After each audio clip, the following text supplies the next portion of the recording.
Are you ready to take on the menopause journey with confidence and positivity? Join this podcast as we chat with the amazing Kate Rowe-Ham, fitness expert and founder of Owning Your Menopause. In this episode, we chat to Kate about her inspiring story of transitioning from a successful location sourcing company owner to creating a fitness community for us midlife women. We'll also discuss some of the myths and misconceptions surrounding menopause, managing anxiety and mood swings, and finding the perfect balance between rest and staying active. Plus, Kate shares some of her top expert advice for best exercises and nutrition for a healthy menopause journey. Trust me, you don't want to miss this one. Hello, Kate. Welcome to Unpause the Menopause. I'm so delighted to have you on. Thanks for coming. How are you doing today? Yeah, really, really well. Very, very excited for this conversation. Thank you for having me. Oh, me too. Absolutely. So we tend to start off with asking our guests what their morning routine looks like. So do fill me in. Chaos is a good place to start. And so morning routine. I don't normally use an alarm clock. My youngest, Rupert, is my alarm clock.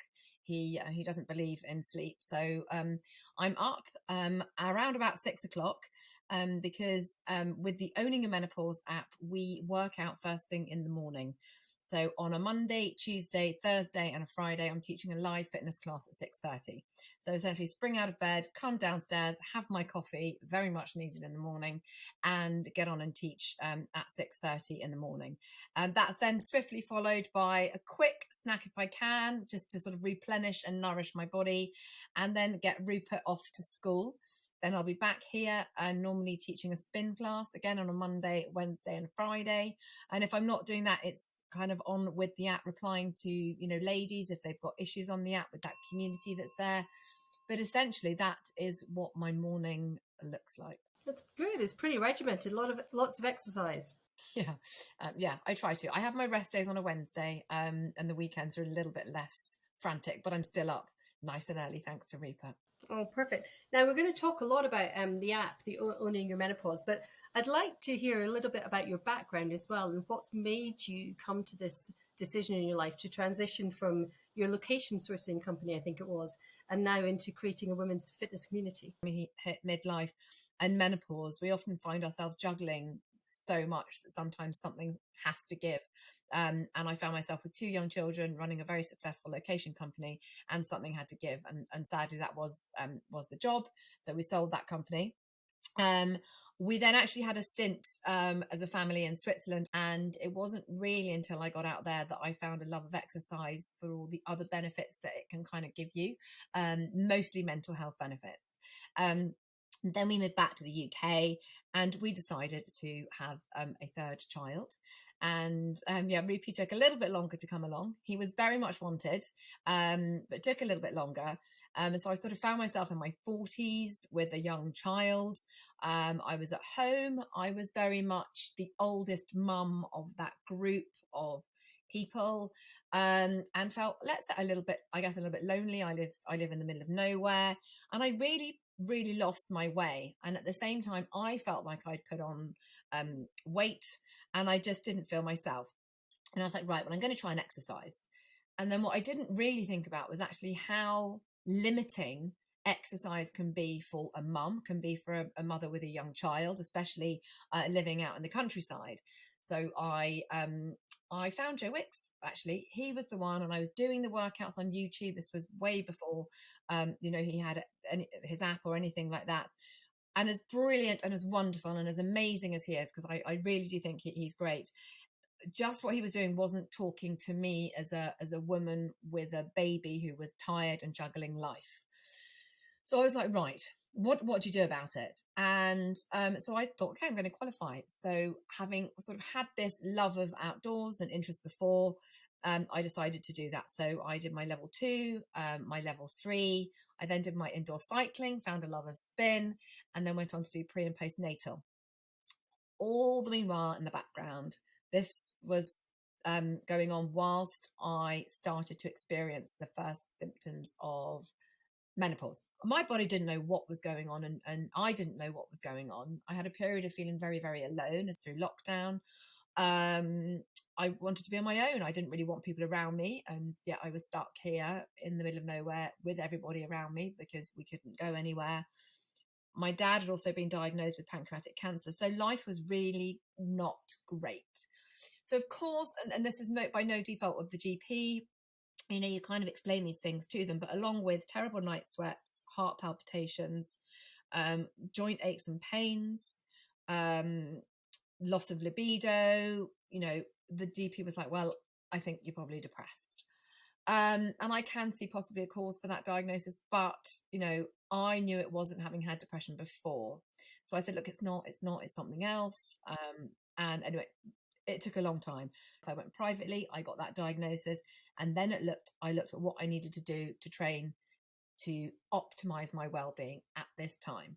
And it was the total opposite of what I was doing. And hence Owning Your Menopause was born, because there was nothing like this for women going through the menopause. I think I started watching you maybe mid-lockdown. Were you doing videos then?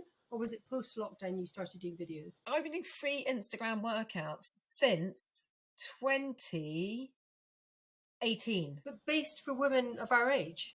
No, so they were. So, I started my account and it was called Hit for Life. And that's where it started, because in my mind, I thought HIIT was the best way we could train. Let's smash our body up for 20 minutes and we'll all feel amazing. And what I didn't realize was at the time that actually I was really exacerbating many of my menopausal symptoms, because I was putting my body under an enormous amount of stress in order to reach, and I'm going to say unattainable, unsustainable goals, really. Because I think when we come to this phase of life, my one wish for women is that we can really reframe the way we see ourselves, and B, the power of movement, and that it is not all about the aesthetics benefits. I completely appreciate that there are women that want to lose weight, but even for the women that want to lose weight, which is absolutely fine if you need to, I don't have an issue with that. I think if you look at why we're moving, and I know we'll come on to this, but for your heart, for your bone, for your mobility, and for your strength, all of your kind of goals, what you want from your fitness, become achievable, because you're building that strong body and you begin to feel so much better. And when you begin to feel better, it all sort of falls into place. And that's my main message. And that's why I created it, Owning Your Menopause. So it's about pushing long-term wellness and sort of looking at things as a whole, rather than just that immediate weight loss. Now, I'd like you to tell us a bit more about Owning Your Menopause, because I think it's a really interesting platform for women. So can you describe it a bit for us, please? Yeah, absolutely. And I will have to get you a subscription as well at some point. Because the great thing is you can do it anywhere. Wherever you are in the world, you have access to support. And I think that is the key, and that is the word. It's actually support and community. I obviously talk a lot about movement, and that is a key part of the app. I've created the perfect workout week for the woman.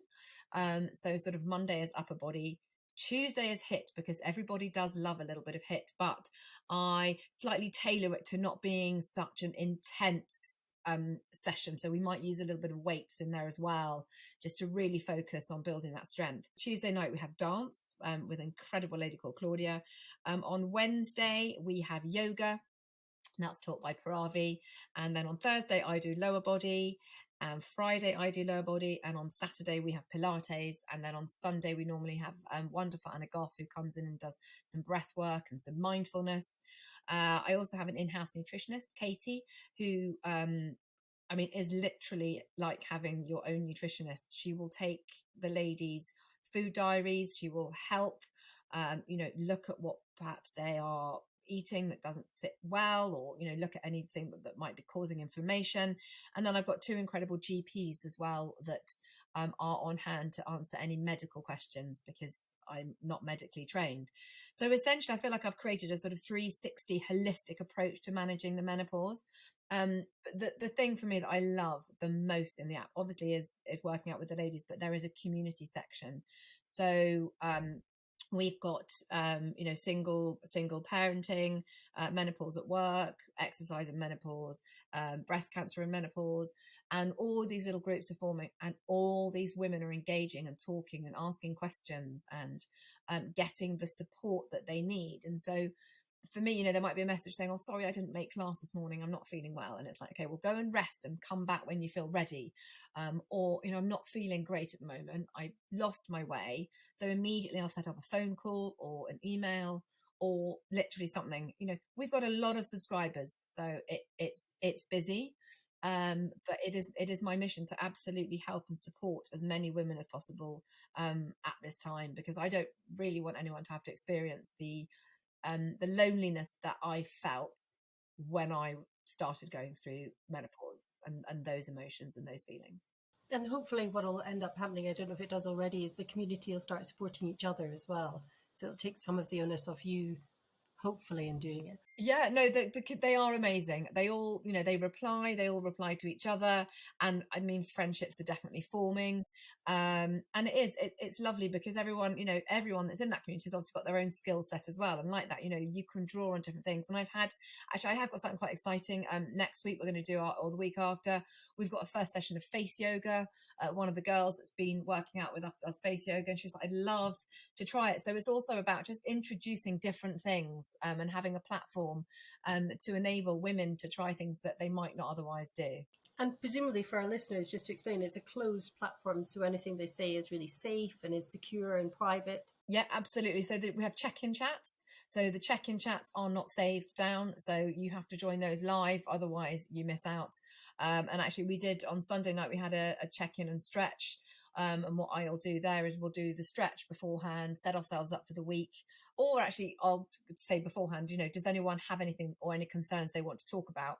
And the way the platform is set up is that you can have those conversations. And then when I hit record, that is then recorded. So it allows them that safe space to share anything they've got. And I mean, it has been some of the women that we have helped. It's been amazing. We've had a lot of women who have struggled with their mental health, who have been really, really low. And I've had women that have wanted to leave their jobs, and in fact, two of the women on the platform wanted to leave their jobs, and actually they have recently applied for promotions. And it just goes to show that with some support and self-belief, and a handheld approach, there will come a time there won't come a time when it gets too much, because I'll make sure it doesn't become too much. But that's what I really want. I don't want this just to be another platform where people sign up and then they don't get anybody at the end of the line to help them.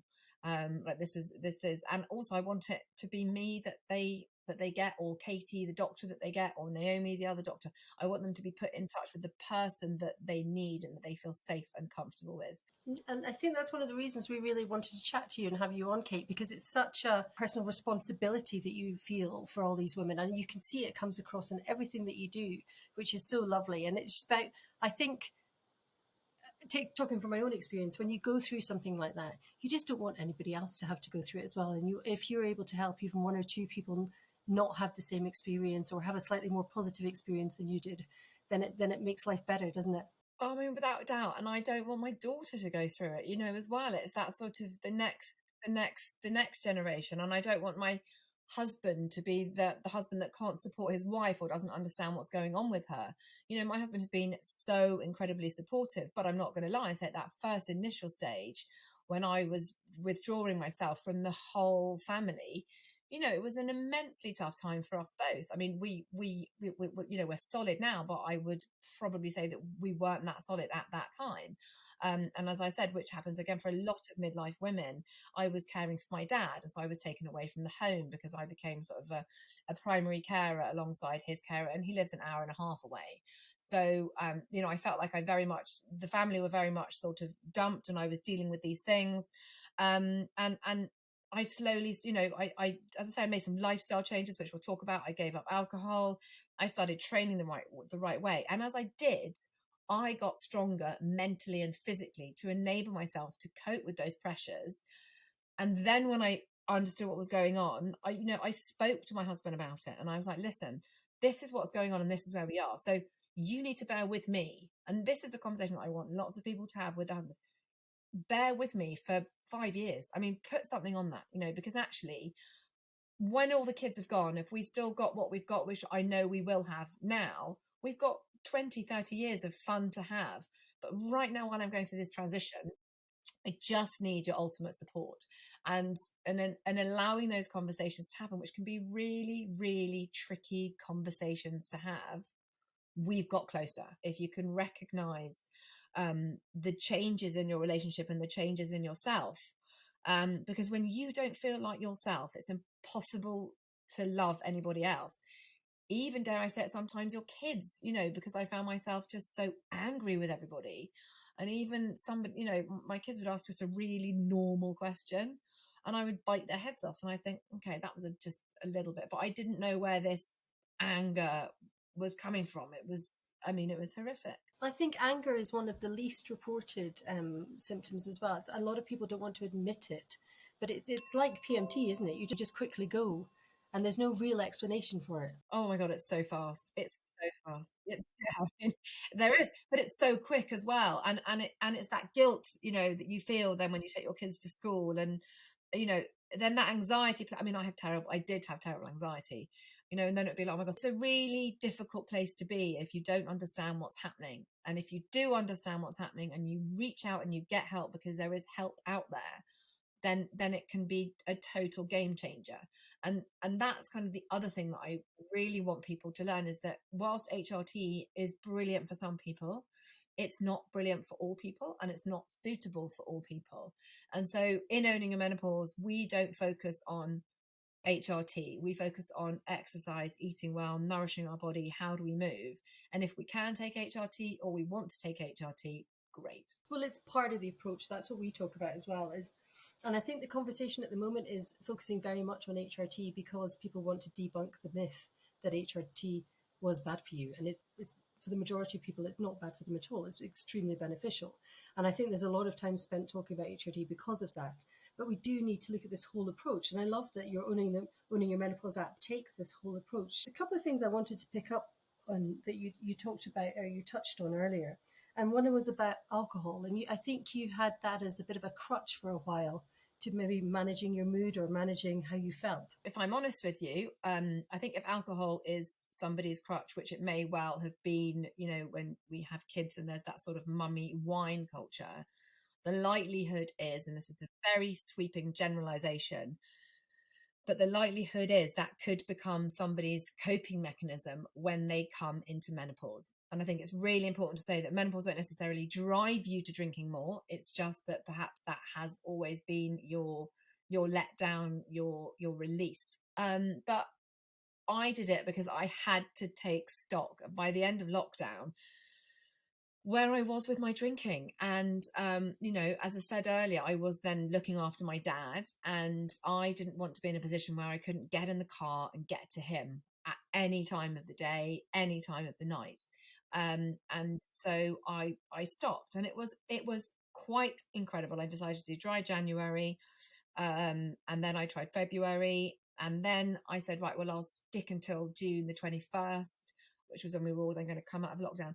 And each month I just felt stronger and stronger and better and better. And I think the two most wonderful things that came out of it was A, the clarity in which I was able to face what was going on with my dad, and how it brought me back to being so much more present with my children. Because I definitely got to the point where I might have a glass of wine in the evening, and then the kids would be like bed, and obviously mostly Rupert because he's young. And I'd literally just want to throw him into bed because I'd be ready for that second glass of wine. And just found that it just became a way of turning off the noise. And when you would just drink too much, and I don't have an off switch. So I was really transparent about that journey. I never said it was going to be forever. I was sober for around about, I think, 22 months. I was on this sobriety journey, and I have really pretty much stuck to it. I would say my whole world changed when I gave up alcohol, in that it was so much better. What I find now that I am able to do that I wasn't able to do before is have one glass of wine and then leave it, and then maybe not have one for 2 or 3 weeks. if it gets back to the stage, and I've been honest about this, where I feel myself having those funny conversations again and it becomes too regular, I will just knock it on the head again. And I know that some people might say, why don't you just do that 24/7? You don't have to have a drink to celebrate. You don't have to have a drink to do this. You're right, you don't, but that's my personal choice. And that's what I would say to absolutely every woman. It is completely and utterly your personal choice. And as long as we know, the what it does, it's up to that individual. All I would say is that to anybody who was where I was, and alcohol was exacerbating situations, it was your first thought in the morning, you really did see it as something that helped you wind down, then it's something that definitely needs to be addressed. And I was never comfortable saying I'm an alcoholic. I don't necessarily think that I was. But I'm really comfortable saying I have a disordered relationship with alcohol, or I had a disordered relationship with alcohol. And that's kind of where I'm at with that at the moment, and I totally, totally do advocate anybody giving it a go, because the benefits are enormous, especially as we go through menopause. Well, it does. It sort of exacerbates all the symptoms of menopause, doesn't it? But it sounds like you found a lovely balance now, that you're sort of comfortable with alcohol rather than being scared or it being your best friend, having that sort of diametric options, but you can just be comfortable in its presence and know that you're in control, which is the important bit, I think. Yeah, I like the way you put that. I think that's spot on. And so talking particularly about menopause symptoms, what do you think are the most common menopause mistakes women make? So I think the most common menopause mistakes that people make is perhaps not knowing they're in menopause, but that's not necessarily there. I think for a lot of women, one of the first things they might sort of see happening is that their body shape does change when they come into menopause. And instead of sort of thinking, okay, this is menopause, because we might not, like myself, they may cut food groups, cut calories, and start working out even more, which has a negative impact. It will put more stress on the body, which raises the cortisol levels, which means that we're likely to store more visceral fat, so more fat around our middle. And so I think my thing is educating and empowering women to see, really from the age of 35. I know that obviously there are women that can go through menopause prior to the age of 35. But actually, do you know what? If we then go to bones, our bone density peaks at the age of 30. So I would almost say, if we can get that early education for women around about 30 to know that your bone density is decreasing, to start lifting weights before 30, but certainly at 30 and forwards, we give ourselves a better chance of offsetting the chances of osteopenia and osteoporosis. So I think that's one of the biggest mistakes, is that we don't train correctly and we don't really know how to. But I think that's because this demographic of women who are currently in menopause have come from from a generation where we had Cindy Crawford on the cover of our magazines. We were more that magazine. We weren't social media, and it was it was always about how you looked. I don't think anybody really back then talked about the benefits of exercise for mental health, for heart, for bones, for muscles. So I think that we're really having to unravel and sort of demystify all of these things that we've been led to believe that the benefits of exercise are for. And so I think that sadly is one of the biggest mistakes, is it's how do we move forward once we're going through these symptoms. So obviously changing the way we exercise is key. So start lifting those weights, less intense stuff, more rest, because that's another thing I think we do. We panic. Are we going to miss a day and it's all going to go to pot? It's really not. On the days of rest, I like to call them our progress days, because that's the day when your muscle's going to heal and recover. And so you're going to be making progress whilst you're resting. So again, to sort of reframing that to make it seem positive, which it is, because if you're lifting all these weights and doing all that brilliant exercise and you don't rest, you aren't allowing your body to then build that lean muscle. It's a really key. That's something I'm going to take and not feel as guilty if I'm not exercising so much on one day, because I like that, the progress day. And we know that nutrition also plays a massive role in managing menopause symptoms. Have you got any tips on what women should be eating in midlife? Yeah, I'm not a qualified nutritionist. I always like to say not qualified doctor, not a nutritionist, but Protein. Protein is the absolute key ingredient at this stage. You kind of can't get enough. And I know that people are always like, well, what does it look like? What does protein look like? Just make sure that you've got protein at every meal, is what I would say. So whether that's breakfast, you've got some eggs, lunch. I love tofu, however anyone says it. At lunchtime, salmon, fish in the evening, and carbs. Please eat good carbohydrate, an absolute must, in order to build that muscle, fuel your body. We need that energy from those carbs. But that's things like brown rice, grains, quinoa, all those lovely things, and then fiber, an absolute must. Rivita with some avocado and some prawns would be like a really delicious lunch. And actually there is, you can have protein powders if you don't feel you're getting enough. Don't go for the sweet protein powders because they're full of sugar. Really make sure you go for a good quality one, if that is a way of you hitting a protein goal. But lovely green leafy legumes as well with all that fiber, really, really good. So imagine a night, you want a nice colourful plate. You want to eat 3 meals a day is my absolute thing. Now I know we could talk about this for ages. There's the fasting thing that everybody is doing, is not for everybody. And I have had in the past disordered eating. I think, all these things slightly show that, having had eating issues, the sort of the alcohol side of things is definitely a personality trait. And what I would say to women, if you've had sort of disordered eating in the past, intermittent fasting might not be best suited to you, because I think it really allows you to sort of start counting again or thinking again, and certainly for me, and again, I mean, God, let's be honest about it. It was that when I was at probably the height of my eating was sort of that enjoyment of having that empty stomach feeling because you felt like you were winning. And I think that intermittent fasting does that to women. I think if you're there and if you're hungry at 8 a.m. and you're going, don't do it, you're just, the chemical imbalances that you're going to be triggering in your brain, if you've had a tendency to have these issues before, you're going to set it off on an imbalance. And so my thing that I like to live by, doesn't suit for everybody, is I essentially have my breakfast around about 10, lunch around 2, supper around about 6:37, and then I guess you have that intermittent fasting window. But normally, like at the weekend, I'm hungry and I'm not running around. I had breakfast at 8 o'clock. What I do just allow is to try and have 4 to 5 hours in between each meal. But if I'm hungry, I will eat. It's about listening to your own body, isn't it? And understanding your own body. So if you're hungry, eat. Yeah, I mean, I think if you're hungry, but if you find yourself grazing the whole time, again, it's like that sort of thing. Address that. And I am a terrible grazer, so I'm not going to lie.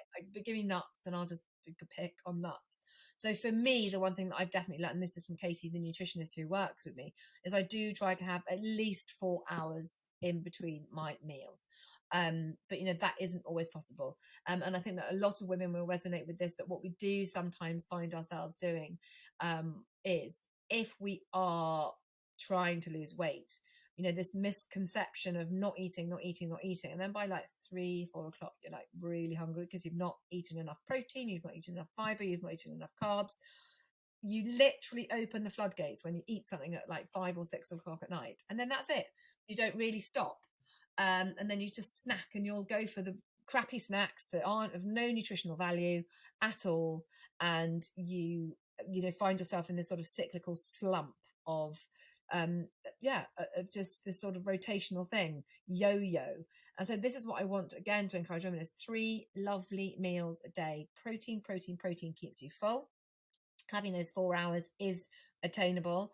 And if you're hungry mid-afternoon, an apple with a little bit of peanut butter, or carrot and hummus, or a handful of nuts. I mean, but let's face it, those people that can do a handful of nuts and have 1 piece of chocolate cannot be my friends, because I don't know who they are.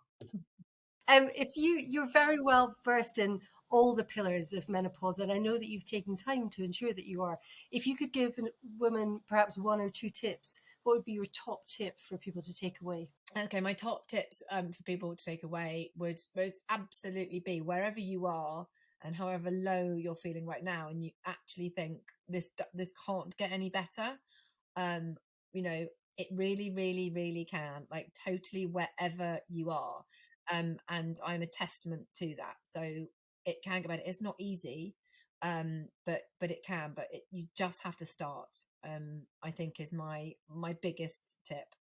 And my second tip is start lifting those weights so that you can build a really strong, resilient, mobile body. And we're living longer post-menopausally. And how do we want that to look? How do we want to live that? I know that I still want to be skiing, you know, and doing all those sort of fun things. I want to be the mad granny, rather like my mum is Italian. I want to be like her. I want to be running around and causing chaos well into my 70s. You know, and I think the other thing just remember is obviously we cannot offset any predisposed diseases that might come our way or anything like that, but let's give our bodies the best fighting chance of fighting anything that might come our way, whether that's a fall, you know, again, hip fractures and bones, whether that is any form of cancer and you have to undergo any kind of chemotherapy, whatever it might be, the stronger we are, we're going to be able to fight it a little bit better. And I think that is how we have to reframe fitness, is that really it doesn't matter what you look like if any of these things come your way, but what your body is doing and the mechanics of it and how it's working for you to fight anything that might come your way. It just has to be that, really. Optimize your well-being and future-proof your body. Oh, some very, very lovely top tips. Thank you so much for our conversation today. I've really enjoyed it so much. I've loved chatting to you and catching up, and we'll hopefully chat again soon. Yeah, thank you very much for having me. It's been fun.